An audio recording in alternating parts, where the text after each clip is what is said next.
Welcome into episode 121 of The Checklist, brought to you by SecureMac. I'm Ken Ray. And I'm August Trometer. TVs that are too smart for your good, putting a lock on individual iOS apps, and some security resolutions for the relatively new year. Chock full of security how-tos, it's time for The Checklist, brought to you by SecureMac.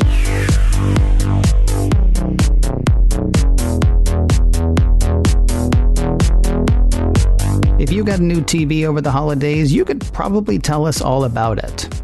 Now the bad news, it could probably tell us all about you. There are lots of reasons to like smart TVs. They offer tons of viewable content, they run apps, they're inexpensive, especially around the holidays, but you may be paying more for that bargain than you bargained for. There's a simple reason that smart TVs are priced so low, according to Business Insider. Some TV makers collect your user data and sell it to third parties. The piece says such data can include the types of shows you watch, which ads you watch, and your approximate location. Now, we've had cable for decades. We may just be used to the idea that if we're getting video anyway except over the air, somebody somewhere can see what we're watching. It gets even more invasive, though. According to a 2018 piece from Consumer Reports, much of the information is collected by technology called Automatic Content Recognition, or ACR, that attempts to identify every show you play on the TV, including cable, over-the-air broadcasts, streaming services, and even DVDs or Blu-ray discs, and sends the data to the TV maker or one of its business partners, or both. Gosh, August, does this bother you? Everything bothers me, Ken. Yeah, everything. Well, we're at that age now, you and I, me and you, the two of us. Get off my lawn should be tattooed on my arm in Latin, I'm pretty sure. You know, the things that could be done with this data absolutely terrifies me. But, you know, honestly, something like this isn't too surprising. But imagine, you know, being able to take your TV viewing data and connect it to your web browsing data. So now things you view on the web, you might get an ad for at home on your TV, or the other way around. Or imagine somebody gets access to that TV data that shouldn't have it, like some sort of hacker, and they notice that you haven't watched your TV in a few days. Then they can assume you're on vacation and rob your house. Wow. I'm sorry, that hadn't even occurred to me. Although maybe what they'd want to do is jack into your Ring, camera. Exactly. And double check that. So if you got a smart TV recently and tried to read the data collection policies and privacy policies, yeah, well, let's be honest. You probably didn't try to read those policies. And if you did try to read them, you probably gave up. There was another piece from Consumer Reports from 2015 that said consumers don't know precisely what they're enabling when they click through the TV's privacy policy.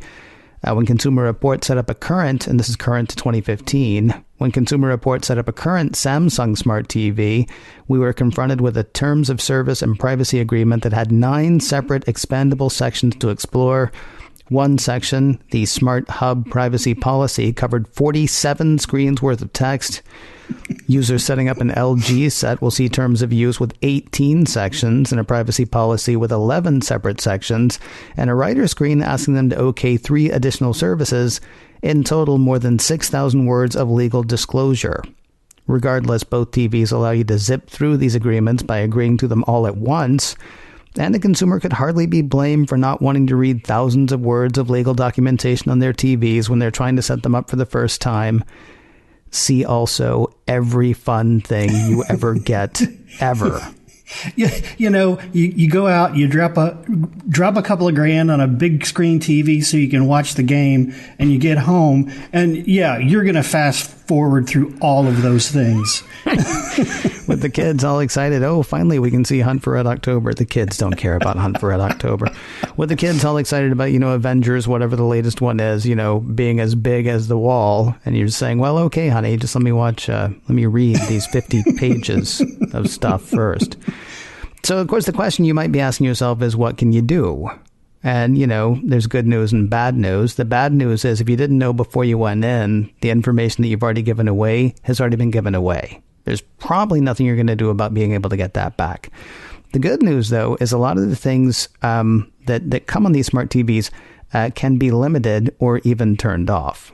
Yeah, but you're going to have to really plow into your TV settings, and each manufacturer has their own interface and their own wording and their own way of doing things. And even then, you might not know exactly what you're doing. So you got to be really careful with that.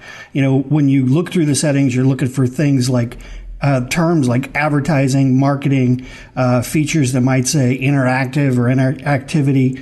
And while the pages and pages of policies may be hard to, decipher without a Rosetta Stone, the question is really simple. Do you want to opt out of this or do you want to turn this off? And look for those kind of things. The thing you have to be really careful about is that a lot of the manufacturers don't provide this option. So make sure you do your research before you buy a smart TV. And if you already bought one, dig deep to find those settings. You're saying that a lot of them don't have the option to turn it off? I thought it was just that it came turned on by default. Yeah, the nicer brands have it turned on and you can turn it off. But a lot of the cheaper brands might not have that option because they just don't care. Do you have a smart TV? I do. It's a slightly older model, but honestly, I use it mostly as a monitor. I've been a cord cutter for a long time. So, we don't even use the apps on the TV. We use apps through like Apple TV and that kind of thing. Yeah, you see, I was wondering whether I should kill the smart part of my television and just use my Apple TV. I mean, on that one, you actually still have to go in and limit ad tracking if you want that limited. But at least Apple's commitment to privacy, either I can feel better about it or I feel like I can feel better about it. I don't know which one's actually true. It's all about sleeping well at night. Right. I guess so. It's like Apple's like, no, shh, we got you. I'm like, okay, well, I wonder if they really do, but I guess maybe they really do. So if you're using a separate box, like an Apple TV, Roku, Fire TV, I would search those settings as well. I think you're probably pretty safe with Apple TV. I don't know that much about Fire TV or Roku, but I would still search for those settings on those devices as well. Now, what's cool is both Consumer Reports and CNET do have great articles on turning these features off, both on TVs and on boxes like the ones August was just talking about. And we will have links to both of those on episode 121's page at SecureMac.com/checklist.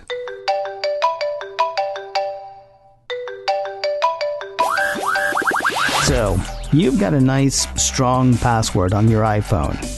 And you've also got a kid who gets fidgety on walks or a restaurant, or maybe you're just really, really security-minded. By which I mean paranoid. By which I mean really, really security-minded.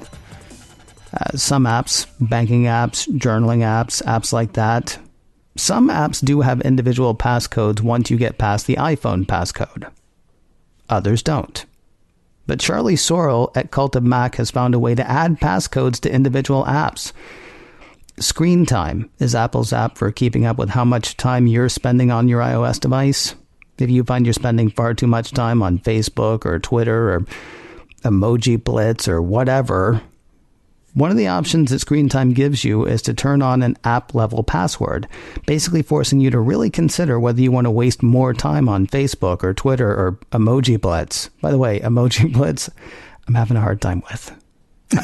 I don't know if you could tell. I mentioned it a couple of times because seriously, all of a sudden my screen time, I was like, why am I spending so much time? Oh, it's that game. Anyway, whatever app is sucking up all your time, you can set a passcode, so you really have to think about whether you want to spend that much time. But here's the thing. You can use that same password option to lock down sensitive apps before handing your phone to your kids. Or as an added layer of security, should you be more worried about such things than the average bear. Mr. Trometer, would you please walk us through the steps? Sure. And I will say that, this was a nice find by Charlie, and it's a great little hack. The first thing you need to do is make sure that you've got screen time enabled, which means you need to go into your settings app, and choose screen time. To turn it on, just make sure turn on screen, just tap turn on screen time and choose whether you're using your device or your child's device. And then next, tap use screen time passcode and put that in. That's the first step. Mm-hmm. The second step is you have to limit the specific app that you're trying to prevent access to. And you look for the bar graph in screen time that shows what apps you've been used that day. Tap the bar graph. That will bring up all of the apps you've used recently. And then you tap the app that you want to limit. Then tap add limit. Then enter screen time passcode you set up earlier. Then you'll be given some dials. Pick a 1 minute limit and make sure block at end of limit is checked. And then finally tap add at the bottom of the screen. Now that's a lot. So rewind and play that again. Well, you can do that if you want to, or we will also have those steps again on the page for episode 121 of the checklist. So you don't have to rewind it all, but why not? Would it kill you? Not? Now, the app will lock for the day after 1 minute of use. Its home screen icon will be grayed out, and if you try and use it, it will ask for your password. And it will ask you to ask for more time. If you don't have the passcode, you won't be able to get into that app. The great thing about that is that you can't really see a lot in 1 minute. The downside is if somebody has your phone and they keep opening that app and they have that passcode, they can, see whatever they want. Yeah, I mean, there are a few things to keep in mind here. And honestly, it is a fun hack. It is a great thing, especially for kids. It was kind of interesting because it was Nicholas Raba and Nicholas Tacek who sort of turned me on to this article earlier today. And it's funny because Nicholas Tacek was saying, gosh, I wish I had known about this before my kid bought all of that Fortnite stuff. Because his kid, he just handed his phone to his kid, and his kid, it's like the Smurfberry story from 5 or 6 years ago. His child didn't know what they were doing. They just, click, click, click, and all of a sudden he's the proud owner of a bunch of emotes or skins or I don't know, whatever they sell in Fortnite. Probably big guns, and I understand ramps have something to do with it as well. I'm still trying to master Emoji Blitz, okay? One step at a time. Yeah, one step at a time, exactly. Here's the thing, though. I mean, it's a neat little hack. It's weird because, I don't know, it feels very paranoid to me. But then again, I honestly, working from home, come into contact with very few people throughout the day. I guess if I had more sensitive information, or if I were, I don't want to say paranoid, but if I were, this would actually be a really neat thing. Like I say, too, it does sound like a bit of a pain, and that's because it is. You'll have to enter your passcode every time you want to use that app again for the rest of the day. It's also worth remembering you're unprotected for that first minute. In other words, if you hand your phone to somebody and you haven't hit that 1 minute limit for the passcoded app for that day, they'll be able to access it, though, as August pointed out a moment ago, only for a moment. You can also use screen time to passcode all of your apps, by the way, but that's probably overkill unless you are really, really, really security minded.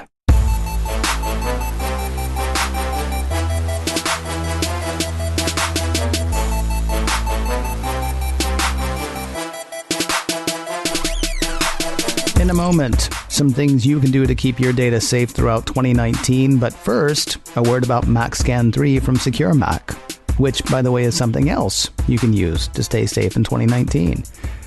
MacScan 3 is a great defense against malicious software attacks aimed at your Mac. It's developed by SecureMac, trusted names in computer security and developers of exceptional security software for the Mac for well over a decade. MacScan 3 detects and removes Mac malware, catches keyloggers, removes tracking cookies, and provides full range or targeted scanning, all without crowding up your hard drive or slowing down your computer. Sign up for a free 30-day trial today at securemac.com/MacScan. That's MacScan 3 by SecureMac. Your 30-day free trial is waiting at securemac.com/MacScan. Are you a New Year's resolution kind of guy, August? No. Yeah, me neither. The only resolution I've ever had is not to have resolutions. Oh, but I'm bumming. How's that working out for you? Hello. So far, so good. Honestly, last year I woke up on New Year's Day 2018, and I was like, wow, I'm fat. But it wasn't a New Year's resolution. I ended up losing like 30 pounds after that, because it's like, nice. Well, yeah, but it wasn't a resolution. Had I gone had I December 28th, 29th, 30th, whatever, been like, that's it on New Year's Day. Yeah, I would have just eaten the cake on New Year's Day. There's like something about New Year's resolutions that it's almost a guarantee that I'm going to do that thing. It's like setting myself up for failure, it seems. Anyway. I think that's part of the reason, honestly, that I like as many shows as we can do on the checklist to be sort of how-to shows, to be sort of best practices shows. Like if I get to choose stories, the data breach stories are important, but I like to do the constant sort of how-to or reminder things, because it's not we'll do this one thing this one time and then we're safe forever. It's a constant sort of reminder in a way. I came across a list on the Next Web this week that really seemed up our alley as far as that kind of thing. Just reminders about best practices. Some that we've talked about on the show before, others that we have not. One of the big ones, manage your passwords. Now, I don't want to be too cynical, but we see and hear so many stories. We talk about so many stories on this show about organizations leaving password exposed. It almost feels like, what's the point? Snap me out of that, won't you? Well, it's only a problem if you use the same password for everything. So if you use a strong password that's different for everything that you log into, and one of those services gets hacked, people can't hack into the other ones using your password. But if your password is the same across all services, you just gave them the keys to the kingdom. Now, something that we've talked about for a while on this show, and something mentioned in the article from the Next Web, is using a password manager. I kind of assumed that you use a password manager. I kind of don't want to ask in case you don't. But so I'm not going to ask you, but just talk to me about some of the benefits of a password manager. What kinds of things what should people know about them? Sure. I actually do use a password manager, and they are great for helping you come up with these unique, strong passwords. Basically, you only need one password, and actually one of the password managers is called 1Password. I was going to say, I don't think that was a brand endorsement, but it's kind of funny because, yeah, that is one of them, certainly. You only need 1Password to access all of those sites, but each site will have a different password. And you can delete those passwords. Password managers are a fantastic tool to have. Now, it's funny because the Next Web actually says you can use password manager software or use the original low-tech method, writing your passwords down on paper. Believe it or not, says the Next Web, it's much safer to write them down than reuse the same password everywhere. It is. And just make sure you don't tape that piece of paper to your monitor, because then what's the point? Right. Yeah. What was that? Wasn't there actually a thing I want to say at the beginning of the current administration, somebody took a picture of someone, but they took it, I can't remember if it was a cubicle or if they were holding a clipboard, but basically it had their password to something. Yes. In the picture that then got posted online, just goes like, hey, look, it's General so-and-so talking with Vice Secretary blah, blah, blah. It's like, oh, and here's access to their information. By the way, password do's and don'ts. That was one of the earliest episodes of the checklist that we did, episode number 8. And so a lot of the stuff that we're talking about here, actually, we would have hit there as well. So feel free to check that out at securemac.com/checklist. Another suggestion from the Next Web, turn on multi-factor authentication. I have multi-factor turned on with every one of the services that offers it. Mm-hmm. And it really protects me. I can't remember if I've talked about it on this show or not, but somebody tried to steal my Twitter account about a year ago or so. And because I had two-factor authentication turned on, I basically was able to just say, bring it and try, because I knew that they wouldn't be able to do it. And they weren't. They were not successful in stealing it because I did have two-factor authentication turned on. I really recommend that. Multi-factor authentication systems, they usually will text you a 4 or 6 digit code as part of the login process, and then you put that number in as well, along with the password. But there are ways to intercept those text messages. So, you can use a special code generating app on your phone, or if you change your SIM card often or want additional protection, there are physical keys. And we talked about that on a show not too long ago, that you plug into your computer or your phone that will do that automatically for you. At what level do you say, no, I'm good? Do you know what I mean? Like, there are some services that we use that don't offer two-factor authentication. I don't know, like you have it set up for Twitter, and that's really great. There are some email clients I know that have that. Certainly banking sites would have that as well, or some banking sites. I suppose that some wouldn't. I mean, is there a level that you look at things and say, it feels like that ought to have it too, or is it just, you want to see it everywhere at this point? Well, I don't need to see it everywhere. There are certain things that you just, my Emoji Blitz account, for example. It still hurts, dude. It still hurts. I'm trying to kick, okay? But anything that's got important information to you definitely should have two-factor authentication. And if it doesn't, reach out to them and ask for it. Because the more people who ask for better security, the more chance that you're going to have of getting it. You're not going to be surprised to find that we've actually talked a bit about two-factor authentication in the past as well. If you haven't checked it, episode 41 of the checklist, authentication and authorization, talks about the difference between those two things, and then does talk about two-factor authentication and multi-factor authentication as well. Last two tips from the piece from the Next Web. Delete apps you don't use and keep the apps that you do use up to date. This was actually kind of a surprising one, and not one that I remember hearing talked about before. Why would you need to delete apps that you don't use? So depending on the app, and I'll use an example. Let's say you have a ride-sharing app. And, this actually happened. When you install that ride-sharing app, it asks you for permission to access your location. And in earlier versions of that, it was turning that location sensing on all the time.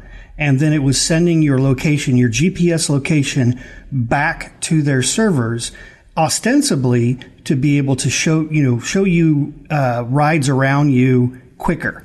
But then, people were starting to look at that data at the company and actually using it in nefarious ways. So by deleting the app, it can't do that anymore. It can't send that information. So if you're not using it, get rid of it. Now, of course, the other thing the other tip from the Next Web was keeping apps up to date. That does make sense, but remind people why it's important. Well, no app is perfect. It's going to have flaws. And generally, if it's a well-established or, conscientious developer, they're going to fix those flaws as soon as they find out about them, especially if it's a security flaw. So by keeping them up to date, it makes sure that the app that's on your phone has the fewest amount of flaws. Do you, because I remember having this discussion with Nicholas a few, months, if not a year back on the checklist. Do you have things set up to update automatically, or do you just sort of keep an eye on it but go quickly? Like, how do you determine that? Because I know for me, I don't have anything set up to update automatically because I want to wait like 6 hours before people say, wow, that totally hosed my phone, or that totally hosed this service. I mean, where do you draw that line? How on top of that do you keep? Sure. I do have it set up to automatically update just because I don't like managing that stuff. To be perfectly honest, the number of apps on my phone I've pared down to just what I use.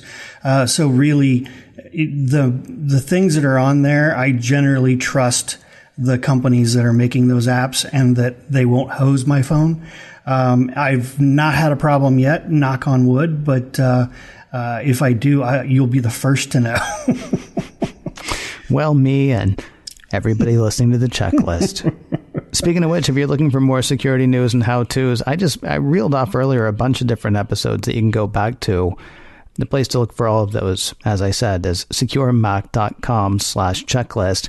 You will find notes there for this show. Usually, we try to get it day of. It might be a day or two after the show hits, but securemac.com/checklist for all your checklist noting needs. If you have a question you'd like to ask or a topic you would like to hear us hit, our email address is checklist@securemac.com. The address again is checklist@securemac.com. And if you can't remember that, please do remember this. You're listening to The Checklist, brought to you by SecureMac. Then we'll talk to you next week.